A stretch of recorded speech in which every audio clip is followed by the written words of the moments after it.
Paz do Senhor, irmãos, uma boa noite a todos, dando continuidade aos nossos estudos de teologia sobre a disciplina de História da Igreja do nosso Instituto Bíblico Brasil para Cristo, hoje sobre o apóstolo Paulo, sua vida e obra.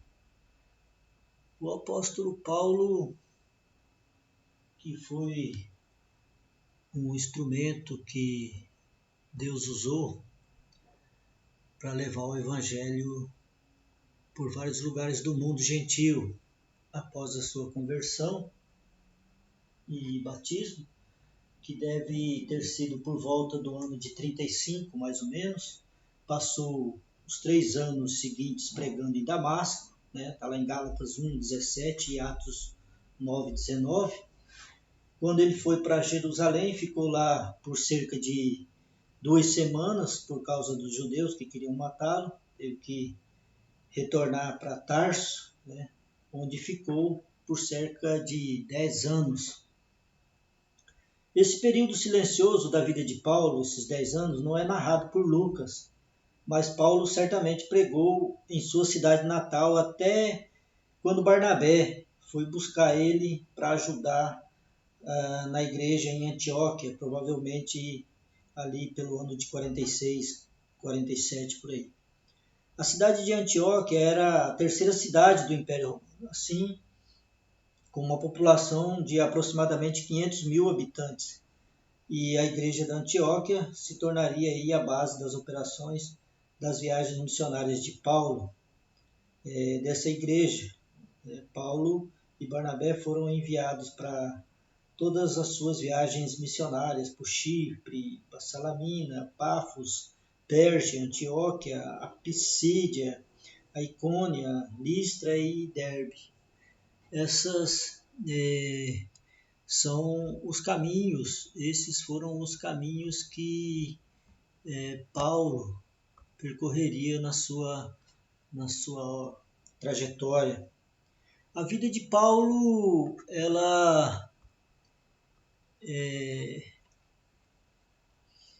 a Bíblia traz referência aí, a primeira referência bíblica sobre a vida de Paulo, ela aparece em Atos 8:1, quando ainda Saulo estava presente no apedrejamento de Estevão, aquela passagem em que Estevão defende e ter visto Jesus. Saulo era o seu nome hebraico. Ele nasceu em Tarso, na principal cidade da Cilícia, na parte oriental da Ásia Menor. Saulo era da tribo de Benjamim, membro do partido dos fariseus e cidadão romano, conforme transcrito em Atos 16:37, 21:39 e 22:25. Seu pai havia sido um fariseu, está lá em Atos 23:6, que o criara segundo o judaísmo mais estrito, mais severo. Saulo estudou com o famoso rabino Gamaliel, que era neto de um dos maiores rabinos judeus, o Hilel, narrado em Atos 22:3. E como ele não faz referência a uma esposa sua em suas epístolas, e o celibato era algo raro entre os judeus naquela época, pode-se inferir aí nessa história de que ele havia sido casado, já que ele era membro do Sinédrio. Não existe qualquer evidência bíblica que Saulo tivesse conhecido Jesus no seu ministério terreno. Também não se tem qualquer informação sobre o seu nascimento, mas na ocasião do apedrejamento de Estevão, ele ainda era jovem. E exatamente por esse motivo é que Paulo é tido que havia conhecido, talvez não havia conhecido a Jesus. Por não haver qualquer evidência bíblica de que Paulo tivesse conhecido Jesus no seu ministério. Mas quanto à sua compleição física, ao seu porte físico, Paulo mesmo informa que ele não era tão impressionante, lá em 1 Coríntios 2:3 e Coríntios 10:10. Os detalhes sobre sua aparência são encontrados no livro apócrifo de Atos de Paulo e Tecla, escrito por volta da segunda metade do século II depois de Cristo. Nesse livro não canônico, porque ele é um livro apócrifo, tem a seguinte informação sobre Paulo. E ele viu Paulo, que se aproximava, diz o livro, um homem de baixa estatura, quase calvo, pernas tortas, de corpo volumoso, sobrancelhas unidas, um nariz um tanto convexo, cheio de graça, pois algumas vezes parecia um homem e em outras vezes tinha a fisionomia de um anjo. Está lá na Enciclopédia da Bíblia, Teologia e Filosofia. Quanto à sua formação cultural, além de ele ser um grande conhecedor do judaísmo, tinha todos os conhecimentos, suas epístolas, seus escritos mostram que ele tinha conhecimento de filosofia estoica, da cultura grega, do Velho Testamento e do grego koiné. Sua profissão era de fabricante de tendas, visto que naquela época os romanos e eles tinham duas profissões. Além disso, Paulo tinha uma outra profissão que era prevista em Atos 18:3. Com respeito à família, Lucas informa que ele tinha uma irmã que vivia em Jerusalém, está lá em Atos 23:16, mas não há qualquer menção de um irmão, não há referência nenhuma, mas tem uma referência do seu sobrinho, que teve acesso entre os líderes de Jerusalém. Talvez esse seu sobrinho fosse membro do Sinédrio, porque certamente ele era influente, e o que indica é que a sua família era de uma posição proeminente e tinha recursos financeiros. Então, não existem menções de irmão, mas existe menção de uma irmã, e desse sobrinho de Paulo.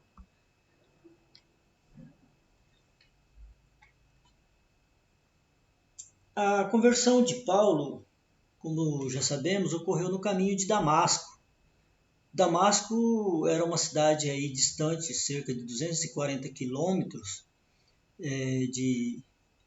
da capital, e era uma cidade muito próspera, cheia de comércio. Era uma cidade onde, muito provavelmente, o cristianismo se disseminasse na cidade de Damasco. Era uma cidade comercial e vinham comerciantes de várias partes do mundo para realizar o comércio em Damasco. E muito provavelmente se o cristianismo se expandisse a partir de Damasco, ela provavelmente atingiria todo mundo. Esse era o medo dos judeus. E exatamente por isso que Paulo se encaminhava para Damasco, exatamente com uma autorização para prender todos os que eram do caminho, previsto lá em Atos 9.2. Sua experiência é relatada em 1 Coríntios e registrada por Lucas em Atos 9.1.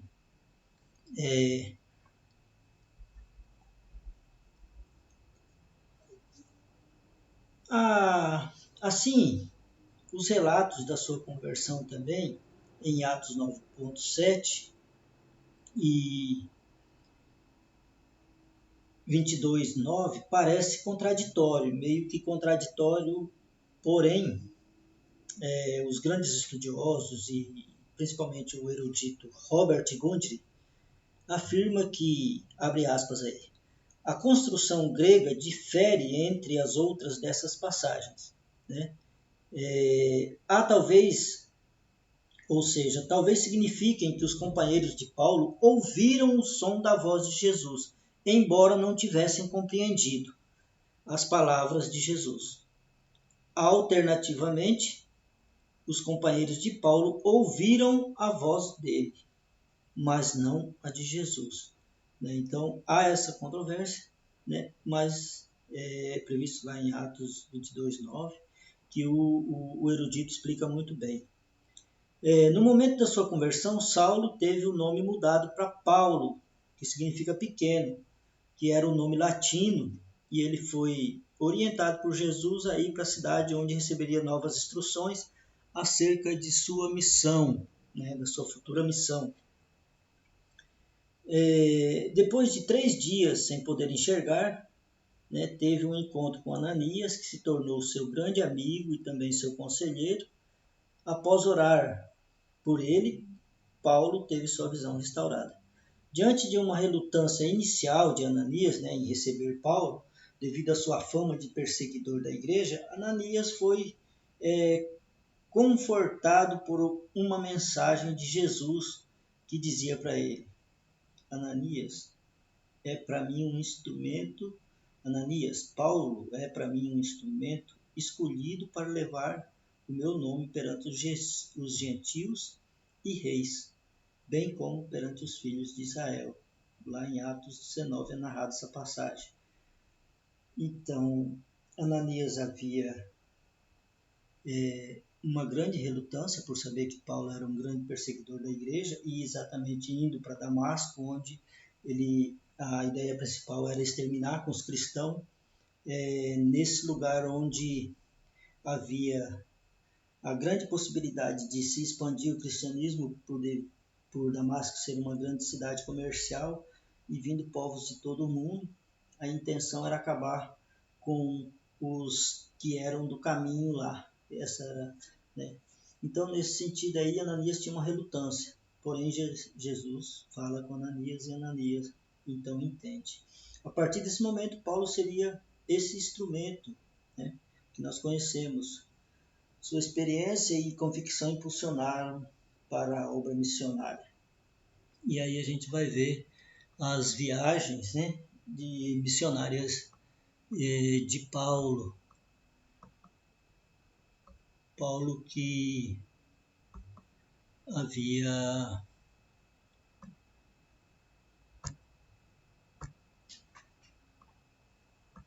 então aí com respeito a vida de Paulo, depois de 3 dias sem enxergar, teve seu encontro com Ananias, conforme a gente acabou de explicar. E aí então começa a missão, as viagens missionárias, né? Paulo realiza 3 grandes viagens, e teve a Antioquia como seu ponto de partida, era o seu QG, vamos dizer assim. Nessas suas viagens, Paulo teve como primeiro companheiro foi o Barnabé, exatamente o Barnabé foi buscar ele, e posteriormente outros se tornaram seus companheiros, como Marcos, Silas, Lucas e Timóteo. A estratégia missionária de Paulo incluía aí as sinagogas como centro de pregação e as grandes metrópoles, onde ele fundava e organizava as igrejas, né? E enquanto ele pregava para o povo, em algumas ocasiões, ele trabalhava na sua profissão, que era construtor de tenda, para se manter. Geralmente ele ficava o tempo necessário em cada cidade, até que ficasse com certeza, com bastante convicção de que poderia partir para outro lugar, né, para outro local ou para outra região não alcançada ainda. Em Corinto, por exemplo, ele ficou há cerca de 2 anos, em Tessalônica por volta apenas de 3 meses. Né? Então a diferença é grande. Paulo aí foi um grande estrategista na obra missionária, mas também é demonstrado aí, evidentemente que ele tinha uma grande dependência da orientação do Espírito Santo. Né?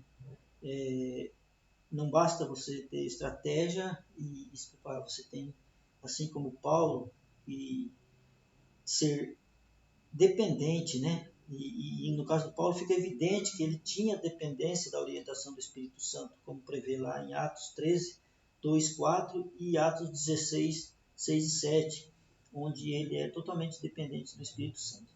Certamente muitas igrejas foram fundadas indiretamente por Paulo, né? A forte igreja de Colossos deve ter sido fundada por cristãos da igreja de Éfeso, que era enviado para lá. Né? Então essas as viagens o que podemos dizer sobre as viagens missionárias. Aí partimos então para a primeira viagem missionária, né, prevista em Atos de 13:1 a 14:28. Paulo e Barnabé foram enviados pela igreja de Antioquia, né, e começaram pelo Chipre, o Chipre que era a terra natal de Barnabé. Nesse lugar, o mágico Elimas, né, é cegado temporariamente e o procônsul Sérgio Paulo se converte. Em Perge, na Panfilha, João Marcos, primo de Barnabé e autor do Evangelho de Marcos, os deixa e volta para Jerusalém por motivo desconhecido. Já em Antioquia da Pisídia, Paulo prega nas sinagogas. Em Icônio, prega na sinagoga e uma multidão de judeus e gregos se convertem. Em Listra, é realizada a curta temporada e a cura de um paralítico desde nascença. Paulo e Barnabé são adorados como Zeus, Júpiter e Hermes, Mercúrio, né, respectivamente, como se Paulo fosse Zeus e Barnabé fosse Hermes, né, Mercúrio. Paulo logo depois é apedrejado. Em Derbe fizeram muitos discípulos, voltaram para a Lista, Icônio e Antioquia da Psídia, distava aí cerca de 150 quilômetros aí entre Listra e para retornar. E aí ele se fortalece e exorta os novos convertidos a permanecerem na fé. Chegando em Perge, navegaram para Antioquia da Síria, onde prestaram relatórios otimistas daquela primeira viagem missionária. Essa primeira viagem do Paulo, né, missionária de Paulo e Barnabé, começou aí pelo ano de 46, 47 e teve uma duração de cerca de 2 a 3 anos na região da Galácia. Foram fundadas algumas igrejas, como em Chipre, Panfilha, Pisídia e Lacaônia. Essas foram os relatos da primeira viagem missionária de Paulo, né? A segunda viagem, então, acontece aí com Paulo e Barnabé, ainda que tiveram uma grande desavença por causa ali de João Marcos, e Paulo leva consigo Silas, enquanto que Barnabé e João Marcos formam uma outra dupla missionária. Enquanto Barnabé e João Marcos navegam para Chipre, Paulo e Silas foram para o sul da Galácia, né, da Galácia. Então, a primeira viagem de Paulo já começa assim meio conturbado, vamos dizer assim, pela desavença que houve entre Paulo e Barnabé devido a João Marcos. Por isso racha, né? Mas como eles sempre iam em duplas, Paulo viaja com Silas e Barnabé com Marcos. Em Listra, Paulo recebeu um novo companheiro, que era Timóteo, um judeu que não era circuncidado, e para evitar qualquer problema com os judeus, Paulo ordena a sua circuncisão. Em Troade, Paulo teve a visão de um homem da Macedônia pedindo ajuda. Paulo também atende ao chamado e chega até na Grécia e começa a pregar em Filipos. Lídia se converte, a moça endemoniada é libertada, Paulo e Silas são encarcerados, tem um terremoto à meia-noite, a conversão e o batismo da família do carcereiro, né? Isso tudo na segunda viagem. Em Tessalônica, prega por 3 sábados na sinagoga dos judeus. Os judeus atacam a casa de Jason, que havia hospedado Paulo. Isso durante a segunda viagem missionária ainda.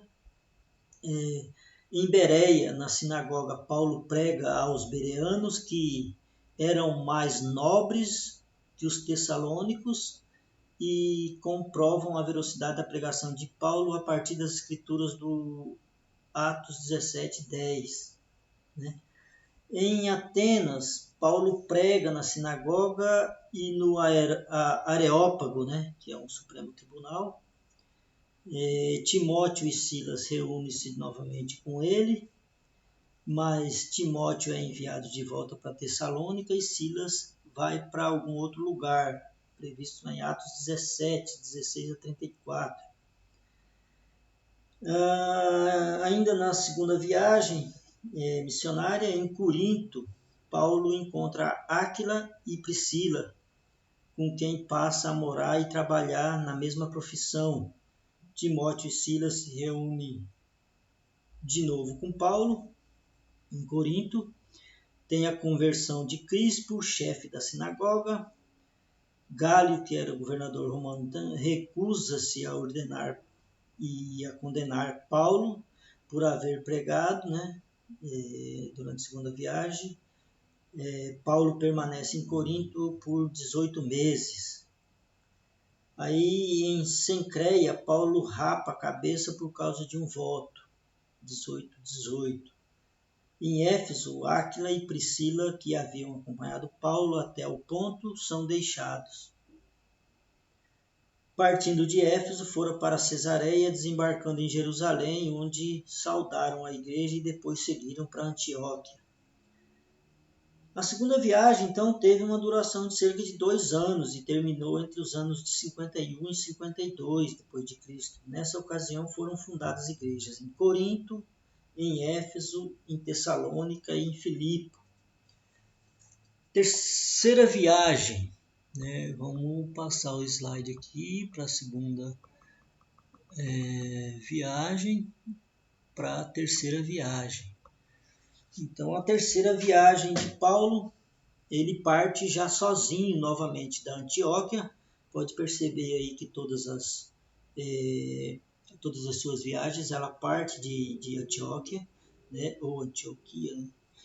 Onde era a base da igreja, a base missionária, né? Em uma nova viagem missionária.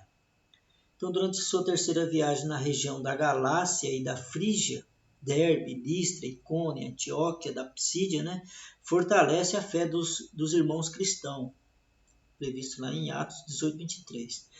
Em Éfeso, os discípulos de João Batista recebem o Espírito Santo. Paulo prega por 3 meses na sinagoga e na escola de Tirano por cerca de 2 anos.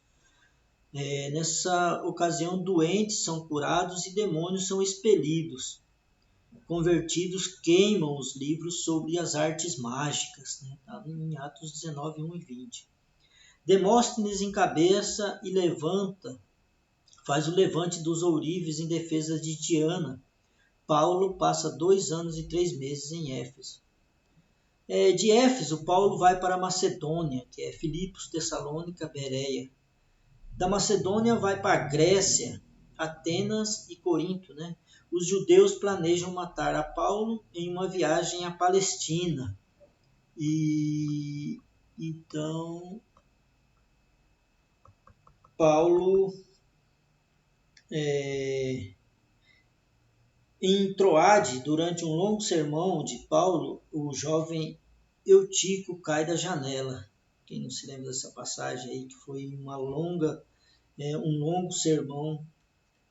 Em Mileto, Paulo se despede dos anciãos de Éfeso. Em Tiro, Paulo é aconselhado a não ir para Jerusalém. Em Cesareia,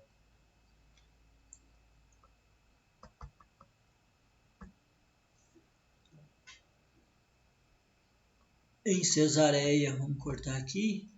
Em Cesareia, Paulo se hospeda na casa de Filipe. Ágabo profetiza a prisão de Paulo em Jerusalém. Ainda durante a terceira viagem missionária em Jerusalém, Paulo presta relatório para a igreja. Paulo envolve-se num voto judaico. Paulo é agarrado no templo e é livrado pelos soldados romanos. Paulo fala aos judeus da escadaria do castelo, fala ao sinédrio.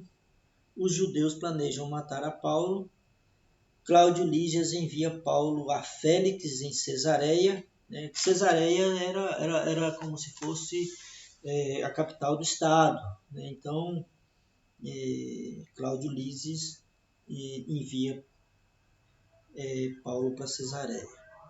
Então, Paulo é julgado diante de Félix, Festo e Agripa, mas eles nada podem fazer, porque Paulo tem a prerrogativa de cidadão romano, então ele apela para César, 24:1 e 26:32, lá em Atos, né? E nesse sentido, então, Paulo seria enviado para Roma. Essa terceira viagem missionária, ela teve uma duração de cerca de 3 anos também, por volta de 55 a 56. Sendo assim,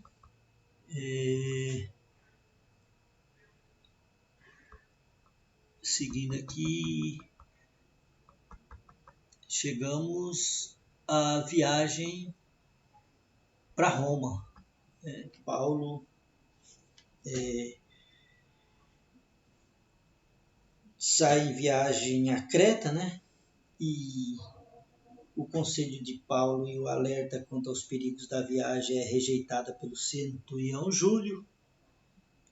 Está lá em Atos 27, 1 e 12. A tempestade e o naufrágio durante a viagem no mar Mediterrâneo. Após o naufrágio, os tripulantes se salvam e chegam à ilha de Malta, né, em Melita. Paulo é mordido por uma víbora, mas não sofre nenhuma consequência, em Atos 28, 1 a 10. Paulo chega a Roma, aluga uma casa-prisão e prega para os judeus e gentios. Ele recebiam nessa casa aí muitos judeus, muitos gentios, muitos sacerdotes e anciãos.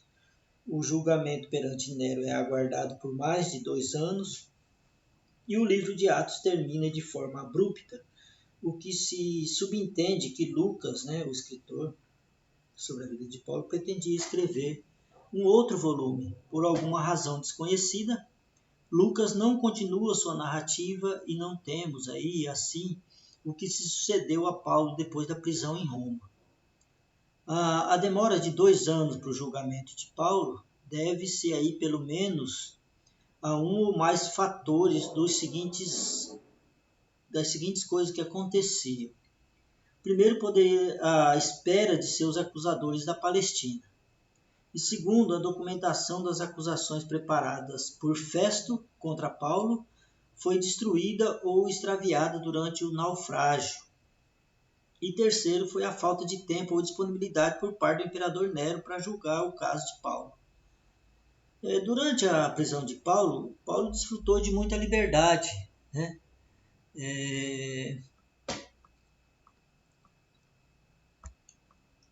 Ele tinha liberdade total de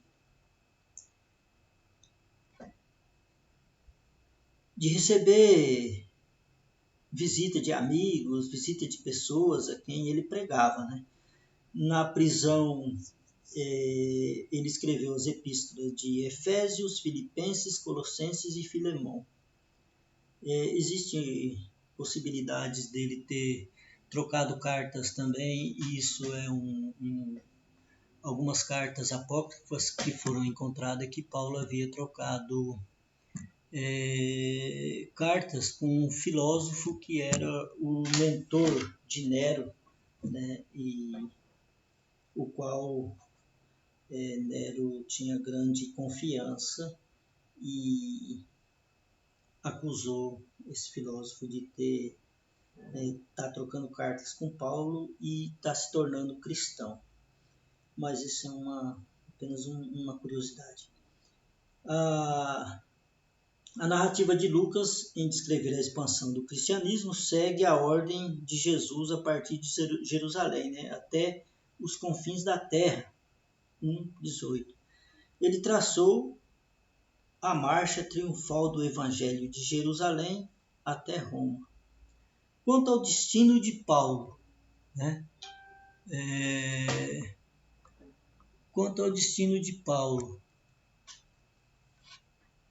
a partir das epístolas pastorais, se conclui que Paulo foi solto e fez mais algumas viagens, quando então escreve as epístolas de 1 Timóteo e Tito. A segunda epístola a Timóteo foi escrita durante a segunda prisão. Não tem sido possível saber ao certo se Paulo chegou até a Espanha, conforme sua intenção expressa em Roma, na sua carta aos Romanos, 15, 24 e 28. A intenção dele era chegar até lá. Uma antiga tradição cristã afirma que Lucas continuou sendo um fiel auxiliador de Paulo, até o martírio de Paulo, o que deve ter ocorrido aí entre 64 e 67 p.C., quando Paulo foi decapitado, e morre com a idade de 84 anos.